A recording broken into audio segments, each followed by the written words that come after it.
Hi guys welcome to my blog channel. आज मु बनैबी माने फर्स्ट टाइम बनाया जाऊँगी तो मु आपण मान सहित सेयार करी भाविली नड़ियारू फर्स्ट टाइम आमे बनैबा पनीर तरकारी। तो चलतु देखिए मु केमती बनाऊँगी। तो मु नड़िया को एमती टिके फटैकी ता पानी काट देइछि कहीं ना मु जानिनी केमती हबो ता पानी पीदेली। एबे याको प्रेशर रे पकेदबा आ याको तीनटा सीटी मारदवा। तो मुझे प्रेशर बसई देछि। एबे आमे अरुआ चाउल किछि बतुरई दबा कहीं ना अरुआ चाउल भी दरकार पड़िबो। मो मुठे रे जतिकी अरुआ चाउल हबो मुठे रु टिके जस्ट बेसी मु नैछि। तो याको एबे मो प्रेशर रु काढ़ी सारिछि। एबे आमे याको खोली दबा।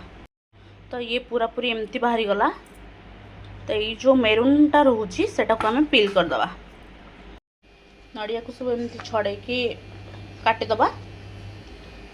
देन नड़िया पकेबा एथरे चाउल जहा थिला ताको मिसई की बाटी दबा।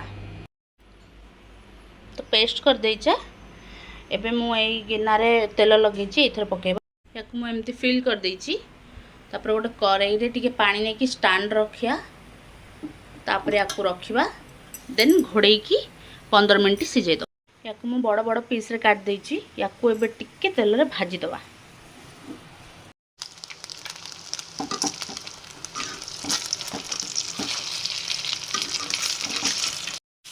सिझा आलू भी रखी तो सिझा आलू को भी तापर भाजी दबा टिके जस्ट ही भाजवा। तो एबे हमें सेम कड़ाई रे जीरा पकेबा तेल देकी। देन पियाज एबे हम पियाज बहुत भल से भाजी गलानी। एबे हमें अदा रसुण पेस्ट दे दबा। तापर हमें सब मसला पके दबा लूण ठू आरंभ करी तेजपत्र सबु किछि मसला कसी हबो भल से सेई भितरे हमें गरम मसला पके दबा ऊपर न पकेकी। मसला बहुत भल से कसी ही आसिलानी। तापरे हमें टमाटो पकेबा। ये मसला रे एबे हमें आलूटा टिके कसी दबा।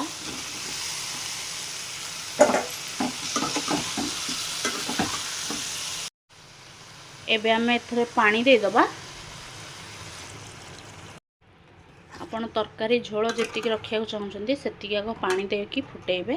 तरकारीटा एमती फुटी गले तापरे से जो पनीर रखिछि ताकू छाड़ दबा।